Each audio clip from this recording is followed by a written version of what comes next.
السلام عليكم ورحمة الله وبركاته. الحمد لله وسلام على عباده الذين اصطفى ما بعد. أعوذ بالله من الشيطان الرجيم. بسم الله الرحمن الرحيم. ولقد يسرنا القرآن للذكر فهل من مدكر. وقال تعالى أفلا يتدبرون القرآن أم على قلوب أقفالها. প্রিয় দর্শক শ্রোতা, পবিত্র রমজান মাস, আপনারা সকলে জানেন রমজান কোরআন অবতীর্ণ হওয়ার মাস ছিল। যারা আমাদের দাওয়াতি সংগ্রামের সাথে যারা যুক্ত রয়েছেন এবং সমগ্র বাংলাদেশে বিগত কয়েক বছরে যারা আমাদের দাওয়াতের খোঁজখবর রেখেছেন, আমাদের সাথে বিভিন্নভাবে যারা সম্পৃক্ত থাকার চেষ্টা করেছেন, তারাও জানেন এবং সাধারণ মানুষরাও জানেন আমাদের পথ চলার অন্যতম মাধ্যম ছিল আল কোরআন কারীম।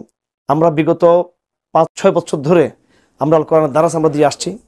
পবিত্র রমজানের কোনো এক উপলক্ষকে সামনে রেখে আমরা আল কোরআনের দারাস শুরু করেছিলাম এবং এই আল কোরআনের দারাসের সাথে আমাদের অন্তরের আত্মার যে সম্পর্ক, এই সম্পর্ক নিবিড় হয়েছে।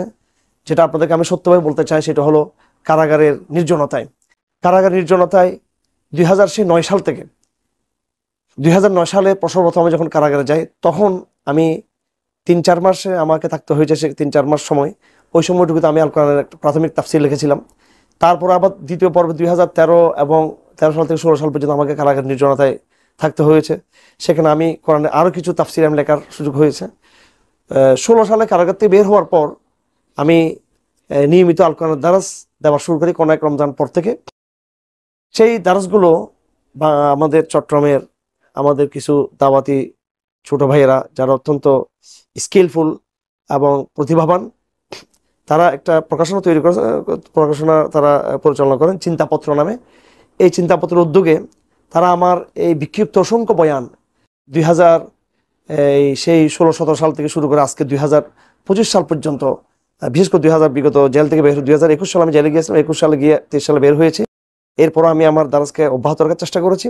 এই বিগত 4-5 বছরের আমার বিভিন্ন বিক্ষিপ্ত দারাসগুলোকে আমার ছোট ভাইয়েরা তারা সংকলিত করে, সম্পাদিত করে জাতির সামনে আল কোরআনের মর্মবাণীকে স্পষ্টভাবে তুলে আনার চেষ্টা করেছেন। আপনারা জানেন কোরআন যেহেতু আরবি ভাষায়, আর কোরআনের মর্মবাণী বোঝা সকল পক্ষে সম্ভব না, আমার পক্ষে সেটা বোঝা সম্ভব না।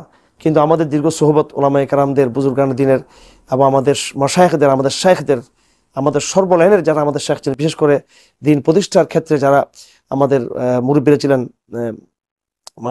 তাদের সোহবত সহ বিভিন্নভাবে নিজের দীর্ঘ অধ্যাবসায়, আমার নিজস্ব পড়ালেখা, সবকিছু নির্যাস এবং আমার নিজের সংগ্রাম, আমার সংগ্রামের যে অভিজ্ঞতা, সবটুকু নিয়েই কিন্তু এই দারাসটা আমি আমার হৃদয় থেকে আমি দিয়েছি। আমি চেষ্টা করেছি আমার হৃদয়ের কথাগুলো আমার হৃদয় থেকে যেন আমি দিয়ে থাকি। আমার সাহাবায়ে কেরামকে আমি আমার সামনে রেখেছি, আমাদের নবীজি সাল্লাল্লাহু আলাইহি ওয়াসাল্লাম পুরো সিরতকে আমি সামনে রেখেছি।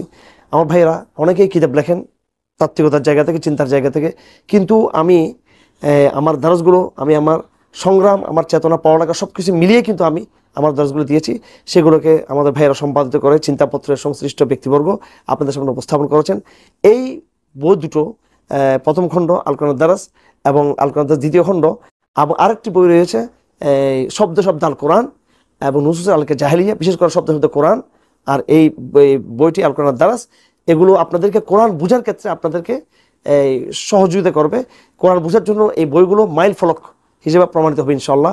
আমরা কোরআনের ওই নির্যাসটুকু তুলে আনার চেষ্টা করেছি যে নির্যাসটুকু রাসূলুল্লাহ সাল্লাল্লাহু আলাইহি ওয়াসাল্লাম সাহাবাদের সামনে পেশ করেছিলেন, আবার সাহাবায়ে কেরাম তাবিদের সামনে পেশ করেছিলেন। সালাফ কোরআনের যে নির্যাসটা বুঝেছিলেন, বাস্তবতা, কোরআনের যে বৈপ্লবিক যে আবেদন, ওটাকে আমরা তৌহিদের যে আবেদন, আকিদের যে আবেদন, ওটাকে আমরা ওইভাবে নিয়ে চেষ্টা করেছি। আমি মনে করি আপনারা যদি এটা অধ্যয়ন করেন, এটাকে পড়েন, কোরআন বোঝার ক্ষেত্রে, কোরআন তেলাওয়াত করার সময় আপনারা একটা কোরআন বোঝার ক্ষেত্রে আপনারা সহযোগিতা পাবেন এবং কোরআন তেলাওয়াতের সময় একটা কোরআন বোঝার একটা তৃপ্তি এবং ফ্লেভার আপনারা পাবেন। ধন্যবাদ সকলকে।